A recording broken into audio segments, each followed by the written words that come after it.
Hello everybody. It's the Bible reading with Brother Todd. And I hope you've had a good day, and I hope you've had a blessed week. Looking forward to a good weekend. I'm kind of grinning at myself a little bit. I started this recording off a little bit ago, started reading, and thought I'd already done this for you. So anyway, John chapter 9 is where we're going to be today, and I got to reading it. Of course, I preached off the end of John 8 and 9, first part of 9 here a couple, 3 weeks ago. And I guess it's just so familiar in my mind. I got to reading. I thought, I already read this. So I had to restart everything all over. But I do hope you've had a good week, and I hope you're going to have a great weekend. Be praying for me if you get to see this for Friday evening. I'll be preaching back for the first time in a long time because of the COVID-19 situation at the International Street Church tonight. Up there in Dallas, there in off 2nd Avenue. And so be praying for me tonight. Be praying for them folks. A lot of those homeless people have really been hit hard by the COVID. So I ask if you would, you really be praying for them. And hope that we have a good weekend. Hope you get to be here either on the campus or get to watch us live in some of the different services that are going on. Try to watch live if you can. If you have to watch on the internet, there's just something about knowing you're there with other people. And either way, whether you get to come here to the campus, sit back here in the prayer gardens, always look over towards the buildings, or whether you get to watch online, bring somebody with you. Get somebody to watch with you at the same time, or catch them there in the house.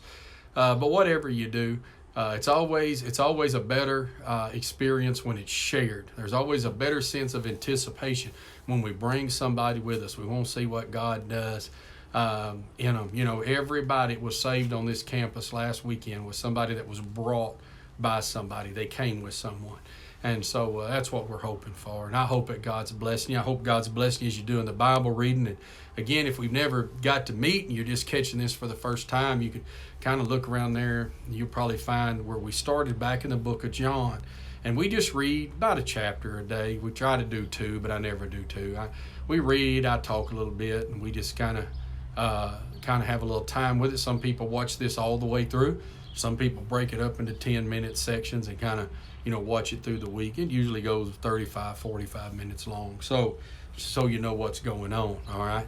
And we got on Facebook, they classify things as reaches and views. And a reach means somebody clicked on you, and a view means they watched you more than 3 minutes.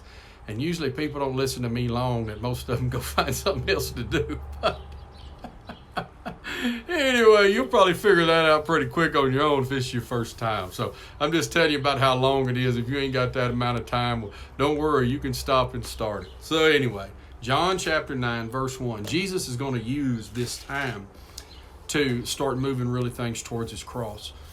John 9, John 11 are two big events that Jesus uses to really uses as a catalyst, so to speak, to bring him to his cross. Wind's blowing a little bit, so let me fix this a little bit. And chapter 9, he's going to heal a blind man. And in John 11, he's going to raise Lazarus, his friend Lazarus, from the grave. Both those things, you're going to see this, the conflict that it causes between the religious people. And you can be religious and be dead wrong, and that's what they were. And you're going to see Jesus use that ultimately to compel him towards his cross. We're going to see in John chapter 9 here when Jesus heals this man, Jesus is going to do some things that are going to push the confrontation. We'll talk about it when we read it. But then you also see a great defense of Christ by this man who was born blind, who Jesus healed. And he's being questioned by the Pharisees, okay, those religious folks. So it really bears reading, and there's just some wonderful things in here. Some of the funniest things you'll ever read in the Bible. I had old granddaddy. He was the funniest guy in the world. He was just a blessing, right? But he could, and not usually in a mean way or anything, but he could be sarcastic, and he could be so sarcastic, and it was so funny, and because he never was a mean person. He wasn't spiteful, but he kind of get his point across with sarcasm. You're going to see the same thing out of this old boy that was born blind, and you'll see Jesus do that sometimes. So anyway, somebody here driving up looks like they're going to work on something. So if they don't drive over here, we ain't going to worry about it. Anyway, John chapter 9, verse 1. I'm going to holler at this gal here. She's our phone person. I've known her all my life. And, hey, Rhonda, girl. She's a good person. Anyway, so John chapter 9, verse 1. Now, as Satan passed by, remember we talked about that in John 8. In fact, when I read, that's what made me think I'd already read through this. When Jesus passed by, he saw a man who was blind from birth. So the man had never had sight. And his disciples asked him, saying, Rabbi, of course that means teacher, who has sinned, this man or his parents, that he was born blind? And that is a natural assumption we tend to make. At any time something bad has happened, it's got to be somebody's fault. You know, the truth is, we live in a sin-cursed world. And the effects of sin show themselves all throughout humanity. Disease, all of those kinds of things are all results of sin. And sin never just affects the sinner. It always will reach out. Typically, it will hurt the innocent more than it hurts the guilty. Did this man sin or his parents that he was born blind? Why was he born blind? Jesus answered and said, neither. Not that there's not consequences for sin sometime, but he said in this case, neither this man nor his parents sinned, but that the works of God should be revealed in him.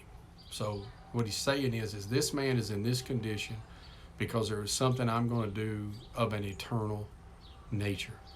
Sometimes we have a real problem with that. Why does God do that? Well, you have to recognize that God knows that the eternal reality is a much bigger and more important reality than what we're dealing with in the temporary. And you and I, it's hard for us to see that a lot of times, especially when we're right in the middle of what's going on. But God's got grace for what's going on.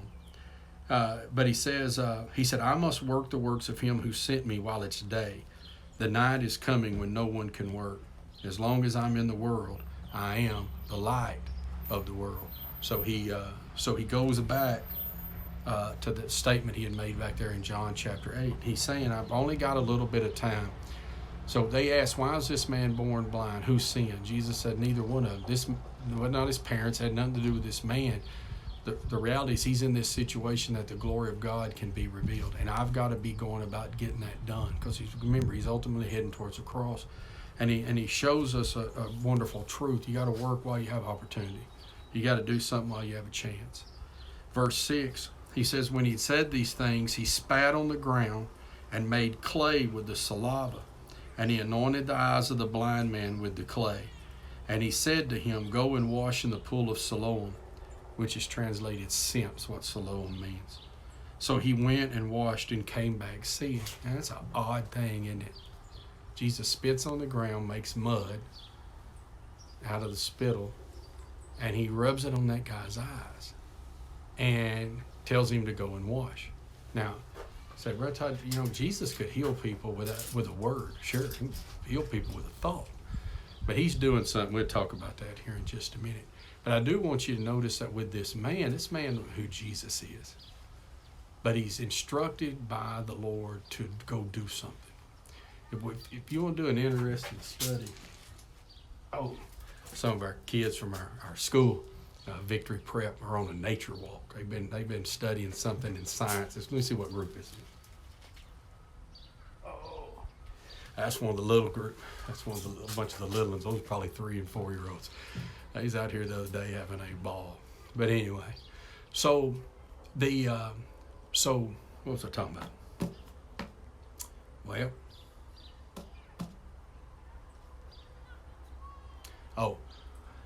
you had to catch watching the scripture and see how many times Jesus told somebody to go do something before a miracle occurred. And what that gives us is an opportunity for agreement. And it gives us an opportunity to express faith. Do you believe enough to act? When you believe enough to act, it starts involving your will. And remember, we're free moral beings. God gave us a will. We're made in the image and likeness of God. God is an intelligent being, he's an emotional being, and he is a volitional being. In other words, he acts out of his will. And he made us that same way. One of the ways I know I'm not an animal that got lucky is I have a will, okay? You can have animals that will have intelligence and emotion. Lord, I got a dog, pouts every time my wife's gone. You just think the dog needs Prozac when you come in the house. It's just terrible.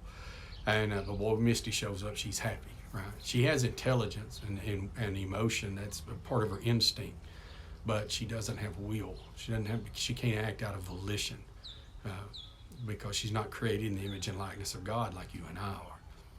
And so when God told this man go wash, then there was an opportunity for this man to have an act of his will. If you're really thinking about getting saved, that's what you're going to have to do. Ultimately, you're going to have to quit believing about Jesus, and you're going to have to start trusting in him. When will you trust in him? When you believe enough to act. What are the acts of faith? Well, there's confession, there's repentance, there's trust. All of it is expressed in prayer. That's why whosoever calls on the name of the Lord will be saved. So you say, well, Brother Todd, we're not saved by works. No, we're not saved by works, but God will use works. If you don't have anything in your life that reflects what you're believing God for, James said, show me your faith. Show me your faith without your works, right? He said, I'll show you my faith by my works.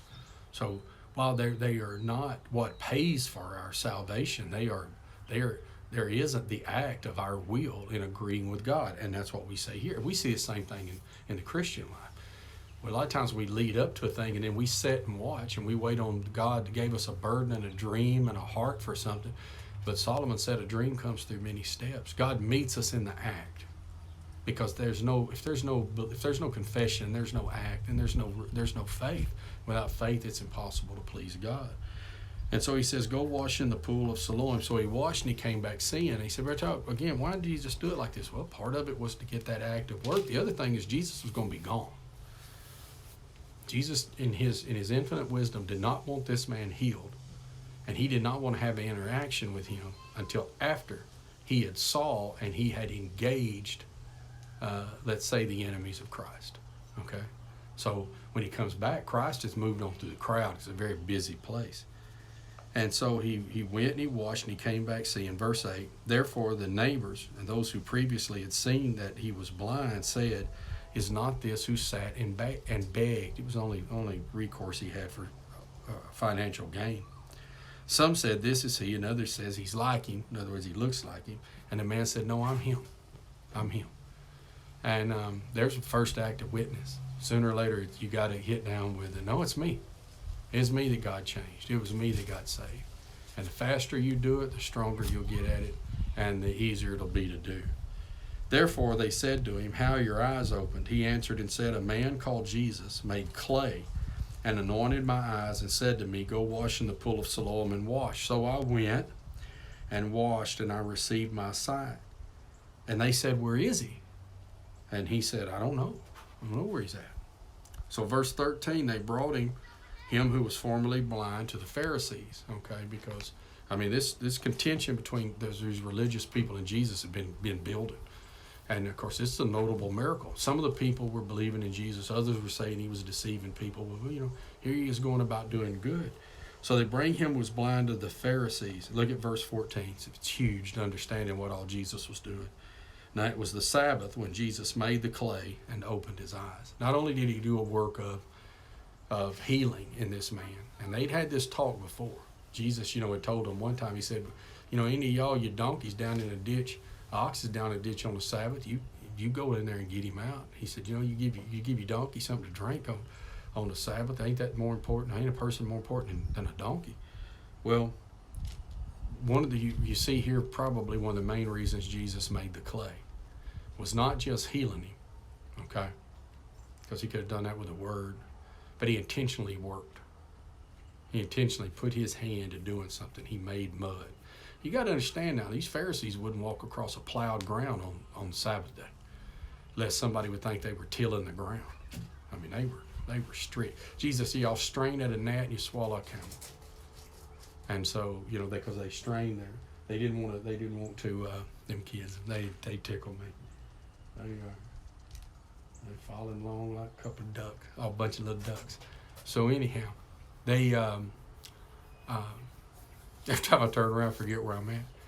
But Y'all pray for the school. We want it to grow, grow, grow. We're going to do everything we can. I'm going to do everything I can humanly possible, as best I can, to get us going on. We got kindergarten, first grade now in the early group. I'm going to try to get us all the way to 12th grade as fast as we can. And I mean the whole 9 yards. Football teams, chess matches, you name it, we're going to do it all. And just be an academic and athletic powerhouse anyhow. So bless these kids. God knows. I've been, I was a school board member years and years and years and years. And finally, I'm telling you that Austin's going to destroy us. I mean, you wouldn't believe the nonsense. Anyway, I get all off on that, and I won't be doing Bible reading. So so he made this clay, and I think he did it on full blown on purpose too. He said, Brother Todd, he was being mean. He wasn't being mean. He's proving a point.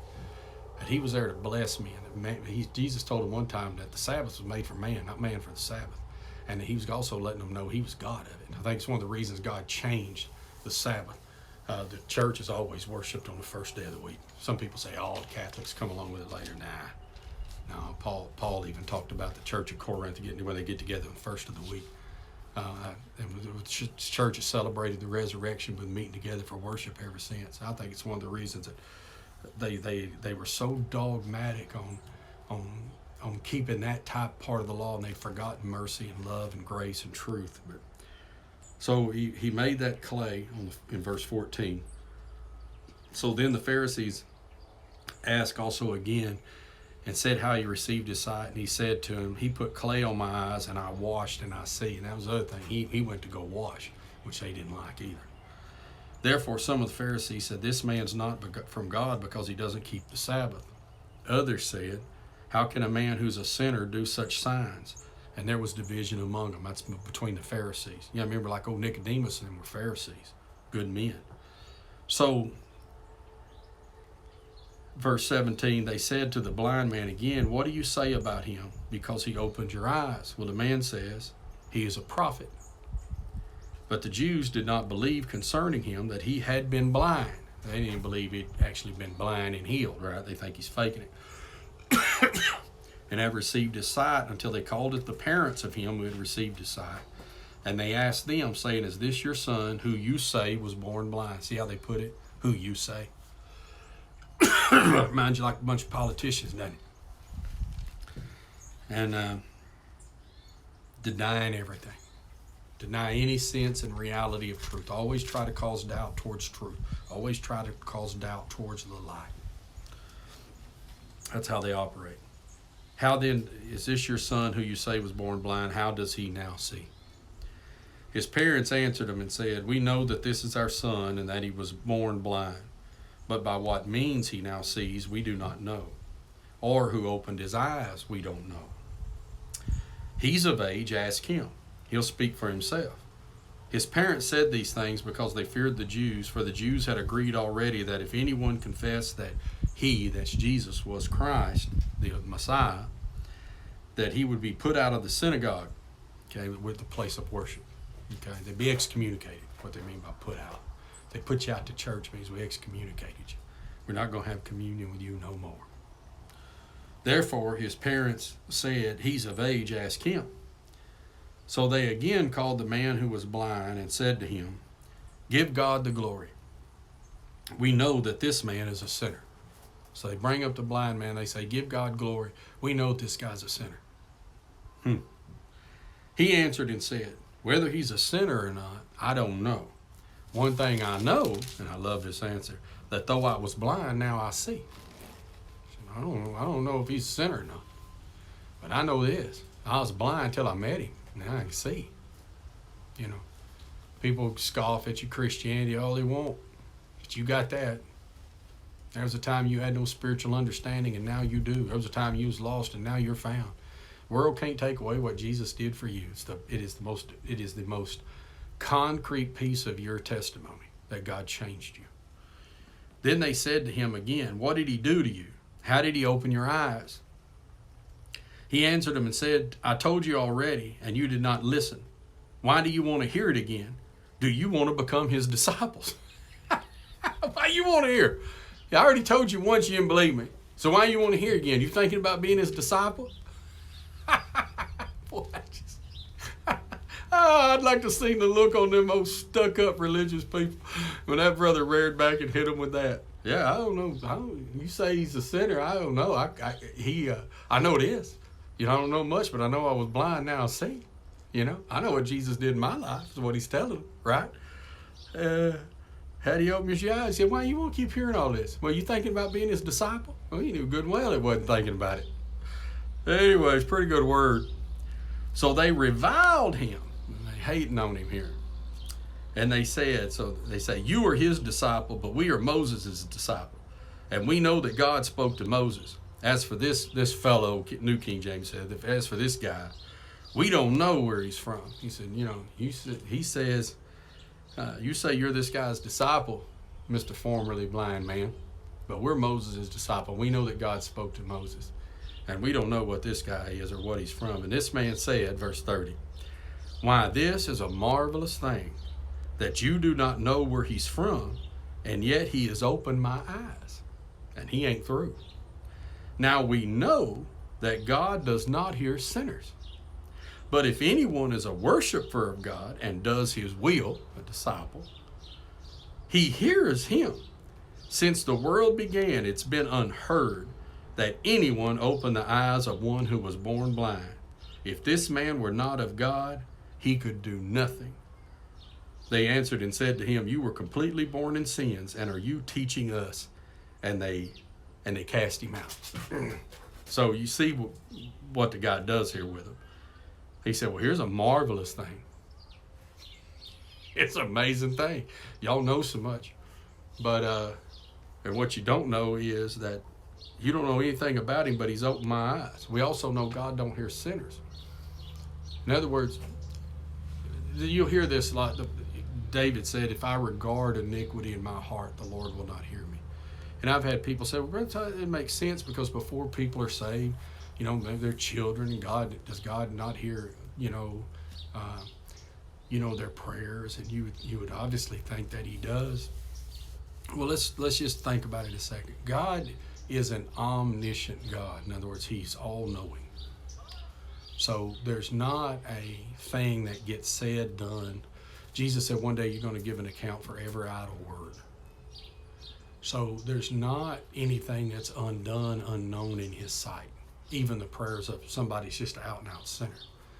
But what it's talking about and regarding is that if you are holding on to being out of God's will, and God's not going to pay any attention to you. Somebody that's lost but doesn't know it is in a whole different situation than somebody who's being called to be saved and won't come. That's somebody that is literally choosing sin. They are choosing disobedience over God. Not that God don't know about it, but God don't regard it. It doesn't. You want to be on the other side, but you want him to do something. That's people making intentional choices. This same thing happens when, in the Christian life, when God is convicting us of unconfessed sin and we won't confess it, but yet we still want things. You're not going to have it when you're out of fellowship with God. And so, the Bible's pretty clear. If you're being mean to your wife, God's not listening to your prayers. That's clear. So it's not a matter of God not knowing about it, because he does. It's just the fact that it's not moving him. God moves to faith. God don't move to nothing else. And he doesn't move to he doesn't move to deal making. He doesn't move out of pity. He moves to faith. And sometimes we want to make a deal with God, or we want God to we want to strike a deal with him, or we just want him to see how pitiful we are, and we want him to feel sorry for us. But if you've got unconfessed sin in your life, you're just wasting your time. I'm just telling you. Get the sin out of your life, and the prayer will take off in your life. Anyway, so they excommunicate him. That's what cast him out means. So they throw him out of the synagogue. Now, here's this man. He's thrown out of what he knew. He's thrown out of the culture. He's thrown out of he's in the minority now. And here he comes up with Christ. So verse 35, Jesus heard that they cast him out, and when he found him, He said to him, do you believe in the Son of God? He's talking there about himself. He's definitely claiming his own deity. He answered and said, who is he, Lord, that I might believe in him? Because at this time, he's not been enlightened. He's not been given any special revelation. Jesus said to him, you have both seen him, and it is he who is talking with you. So you saw him, you seeing him right now, and you're dealing with him right now. And he said, Lord, I believe, exclamation mark, okay? And he worshiped him. The first thing will always happen, you can really get close to God, you'll worship him. Getting close to God will humble you, so it gets you humble. This is one of the biggest, those of y'all that's in church, or maybe you're out there in the internet world and you can't get here to the campus. You're looking for a church. When you go and you listen to preachers, and when they talk about God dealing with them, if they don't seem humbled by it, get away from them. Because it's an act. Everything else they're doing is an act. Don't get me wrong, Jesus is the friend that's closer than a brother. But if every time they talk about talking to God or about God in a personal way, when it's talking about their life, and you get the sense that Jesus is more of a buddy to them than the Lord, not that he's not our friend now, not humbled by his presence, that's somebody just full of their stuff. And so, you look in the Bible, every time anybody really got close to Jesus, it hit them hard. Isaiah, woe is me, for I'm a sinful man. Peter says, get back from me, Lord, I'm a sinful man. John says, I fell at his feet as though I was dead. If anybody ever talking about, having those moments with God and they don't seem humbled by it, you just get away from them. Just get away from them, because it's all an act. And there are tons of actors out there, guys. You got to discern the spirits. There's lots of wolves in sheep's clothing out in the kingdom, and you got to watch for it. And people can really act. That's where all these pedophile preachers and stuff come from. It's just an act. It's an act to get what they want. Can't make it nowhere else, so I'll go stand up and I'll approach a bunch of needy people with good things and act like I care for them, when really all I want is something from them. Most of the time, you can discern that if you'll look for any kind of reaction they have when they're towards God. Sirens going off. I hope you can hear me over them. I hope everybody's okay. Hate to hear them sirens go off. One thing about living in a small town, small areas, of course, I was a volunteer fireman a long time when I was younger, is you don't have many wrecks or house fires or something. You don't know the people. It's not a lot of strangers around here. I'm just kind of seeing where they're going. So we'll pray for them. Lord, just help whoever them firemen are headed to, and give them safety. Be with those firemen in Jesus' name. Amen. So he worships him. So verse 39, Jesus said, for judgment I've come into this world. For judgment I've come into this world, that those who do not see may see, and that those who see may be made blind. What does he mean by that? Lord help. They're coming from Kaufman now too. That's a wreck somewhere. So what he's saying is, I come into this world and to judge. And Jesus, a lot of places say, I didn't come to the world to judge the world, I come to the world to save the world. So what does he mean? He's talking about to set this position up to those that can't see. And he's primarily here, you got to catch, he's not just talking about physical blindness, though he uses this so that we can understand it. It's spiritual blindness, and that's where most people are. That's why I tell Christians all the time, quit being upset because lost people are doing what lost people do, okay? Because they don't know. The thing is, and I'd say I'd like to take this from my Lord, but like in my own life, I can spend all day long with somebody that is lost and maybe doesn't know it, or lost. And as I go up there to this first, I'm going to go up there to International Street Church tonight. We'll use that for an example. And a lot of them people are just in positions where this world's absolutely consumed them, and they don't know any other way than what they know. Don't get me wrong, some of the stuff they do is just the most horrible sins you can imagine. And we'll do testimonies tonight. There'll be some of them give her testimonies. It'll drop your jaw, the things that some of them people have done. And but when they don't see, they don't see. Christ come into the world so they could see. But he also said, I come into the world to judge and convict those that say they see and don't. Me and you sitting here reading our Bible and acting like we got a certain amount of understanding on this. We better be sure about what we're saying. And we better be full of grace and truth in it, because we're sitting here saying, oh, we see this from God. God showed us this. God showed us that. Well, if he has, then we're responsible for it. And we need to do good things with it. And so verse 40, some of the Pharisees who were with him heard these words and said to him, are we blind also? See, they didn't ever think they was blind. They thought they knew everything. And Jesus said, if you were blind, you wouldn't have any sin. But now you say we see, and therefore your sin remains.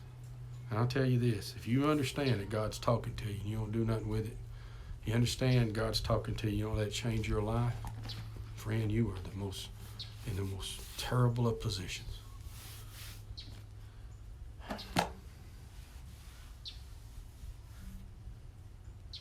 Well, without running down a real deep theological rabbit hole. I believe with all my heart Jesus died for our original sin. The sin we're born under. I believe he died for it on the cross. I believe that's why we have the confidence that we have that babies go to heaven. Right? They're still born under Adam's sin. You say, Brother Todd, they're innocent. Yeah, they're born under that curse. But David was sure he was going to see his baby in heaven. Well, the only way that could be happen is if Christ paid for that sin. But I'll tell you something. If somebody's just in the darkness, I'll leave them to the mercy of God. If the church's failings hadn't reached them, I'll leave them to God. Sometimes people ask me, Brother Todd, who do you know anybody sure has gone to hell? Well, I mean, really, about the only person you can really know in the Bible went to hell was, it seemed like for sure Judas went, the way Peter talked about him. The Antichrist and the false prophet are going there.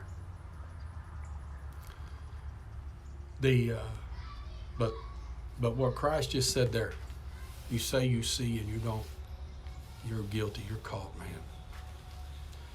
If God's given you light, you're responsible for it. If you think you have spiritual truth and you will not surrender to the Son, friend, you headed to hell. Do not consciously reject the revelation that Christ has given you, God's given you about his Son, and not have it applied to your life. I know that. I know if you won't go to hell, that's how to go. Have light and not use it. Have spiritual understanding and a call of God, and reject the blood of Christ, and as the Bible says, tread it under your feet like it's a common thing. That is not a place to be in. Too much is given, much more is required of him. Some old boy out in some rainforest, missionaries won't go get him. Nations won't let them go and tell him anymore. You see how cruel this world is. They won't let a missionary go into some of them places in them rainforests to tell them people about Jesus, because they want to experiment on them people. They want to see what they're like without a modern society. Everywhere Jesus goes, society gets exalted. They don't want that for them people. They just soon them all die when they're 25, 30 years old and call them old men, so they can experiment on them and watch them with cameras and fly over them and all that. Well, I don't have no heart for them. And I don't know what's going to... I'll leave them dear people to God. But I'm telling you right now, if God's calling you and you're rejecting him, Bubba, you're guilty. You're guilty and you know it. You turn to him. God will save you. Well, enough of that. Do something with it. And get to church somewhere this weekend if you can. And catch us online if you can't. We'll see y'all later. Bye-bye.